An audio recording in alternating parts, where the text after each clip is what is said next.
Hello everyone, how are you today? If I look tired, it's because I am. I am still a little bit jet lagged. As you might have guessed, I'm back to Italy. I'm back in Italy and it's been, I think, 5 days now. The journey here was just the longest in my life, but I'll talk this a little bit later. But yeah, I just wanted to give you an update. The last few weeks in Canada I didn't quite vlog because I was just making a lot of baskets. The last week I just made baskets and my hand, they were like, I'm getting, how do you call that when you get like really thick skin on the tip of the fingers from all the, you know, the work with the needle. Anyway, so yeah, I didn't vlog that. I actually flew from Vancouver and we stopped at a few really cool places. In one place we actually saw a rattlesnake, which was so big, and this one, we had seen another rattlesnake in another spot, but it was always coiled up, it wasn't really moving. Well, this one, it was like at least, I don't know, 1.5 meters, and it would do like... I insisted in going seagrass hunting at the beach in Vancouver, which was quite unsuccessful. I had looked online for like what's the best beaches in BC to go seagrass hunting, and they were all in the island, which we didn't really want to go to avoid taking ferries and stuff like that. So we instead went to Locarno Beach, and yeah, I didn't find much, but that was nice anyway to just see the ocean. I had never seen the Pacific Ocean. And then I was actually planning to vlog the journey back because I thought it would be cool to have to show my experience with this whole coronavirus thing. And I filmed the first the first flight, I think, and then I was just so knackered and so tired, and that I failed. What was different is that obviously you need to wear a mask. It's mandatory to board flights, to even enter the airport. Everything was closed, or most things were closed, like only a fraction of the shops were open, obviously. So in Vancouver it was actually okay. Toronto was a disaster. It was all closed. In Canada, the airports were very quiet, and the cool thing is that in the planes they left the middle seat free to like allow more distance to the other person on the seats. So I had the window seat, then there was a free seat, and then there was somebody else on the aisle seat, so that was cool. That was not the case though on the flight from Paris to Italy.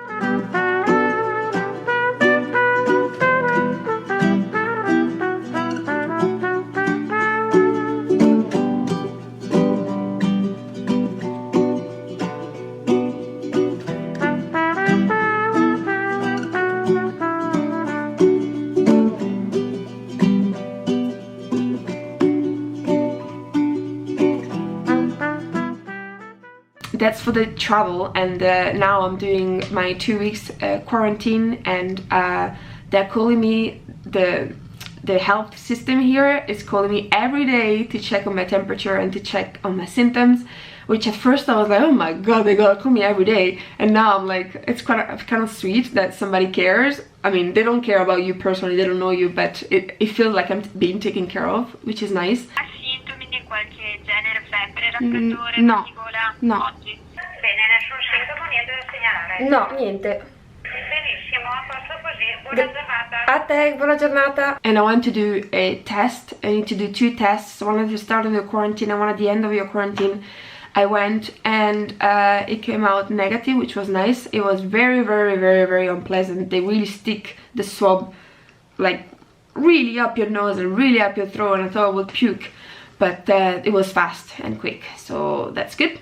And yeah, what else? I am isolating at my dad's place. I kicked him out.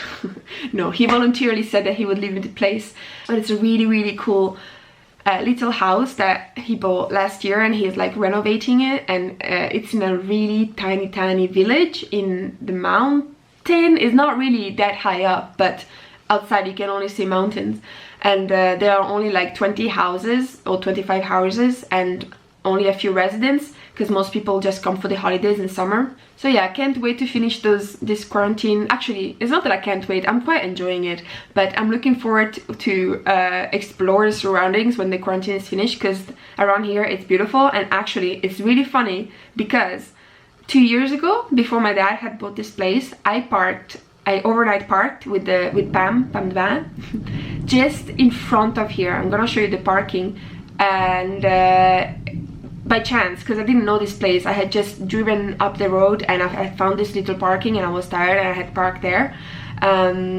So yeah, I'm gonna show you. That's where I parked, there where you see the little van. I had parked right there, and it's quite funny because I could see exactly this house from there when there was the previous owners. So anyway, this is the view. When it's cloudy, I don't see you. When it's dark, I lose your spark. And I don't have another moment when you're not around. I know you're my ray of light. Somehow I have lost your sight. I have got mysterious ways to bring you back. Isn't this the hugest zucchini you've ever seen?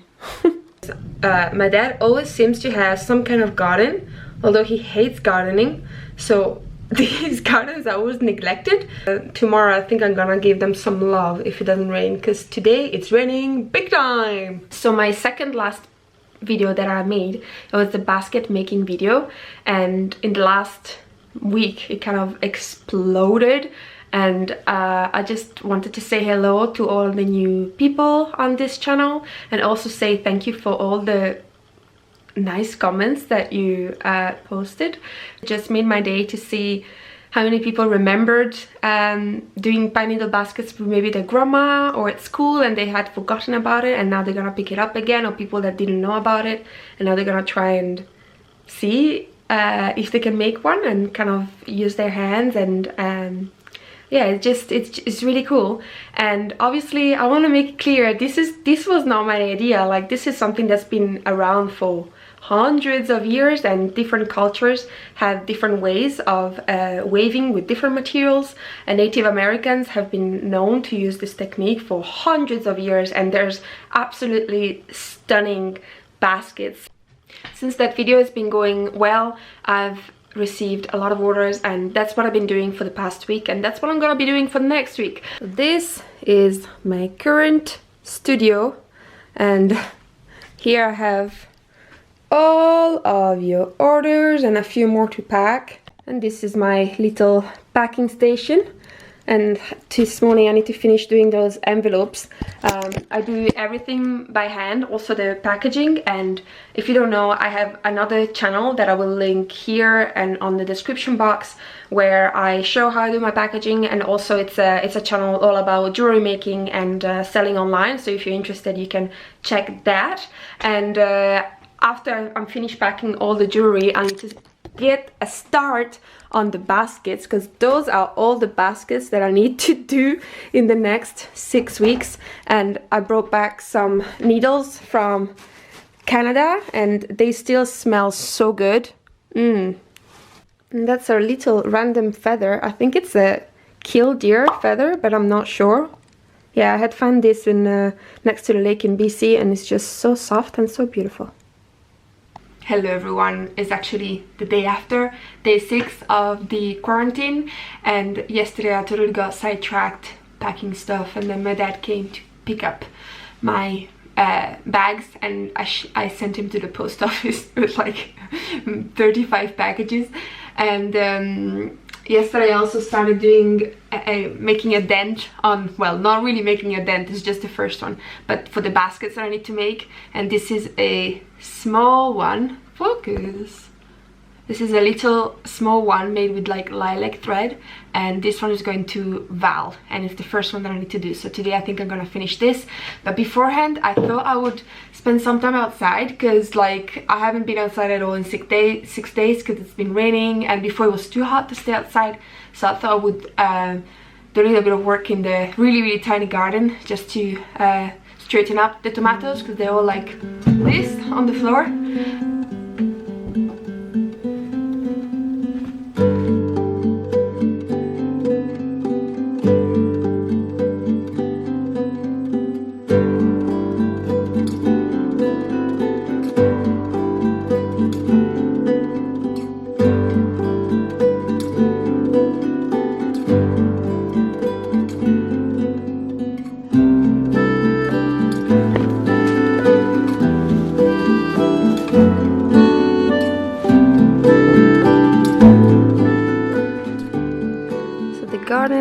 It's a little bit less than a jungle than before, but still, it's a mess. I did what I could. I think the tomatoes still need a few sticks to lift them up because they're really, really heavy.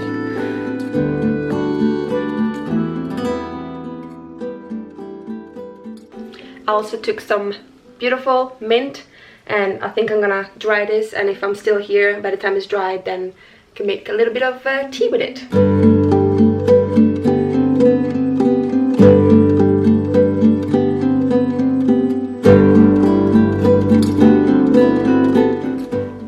So it's the afternoon now, and the rest of the day and the next few days I'm just gonna keep working on my baskets. And I was actually thinking it would be maybe nice to do a live maybe next week, so that you can keep me company while I do the baskets, but the connection is not always great, so I'm gonna try and see if I can figure that out, and then maybe we can organize a live. I thought that would be fun.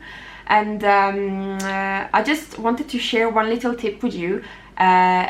Basket making is quite tough on the fingers, so there's different things that you can try and use to make it easier. So for example, a lot of people said I think it's called the thimble, the thing that you put into on the tip of your fingers to avoid the needle poking your skin that you use in sewing and stuff.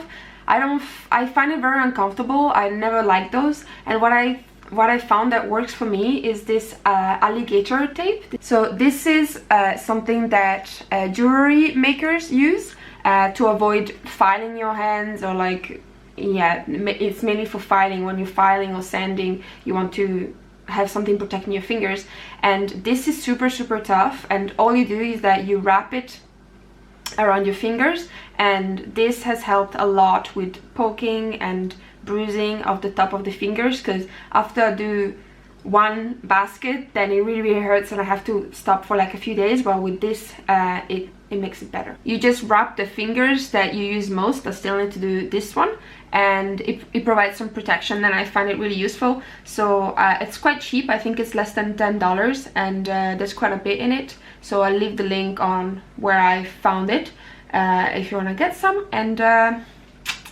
that's it. I shall see you very soon, and thank you for watching. Bye!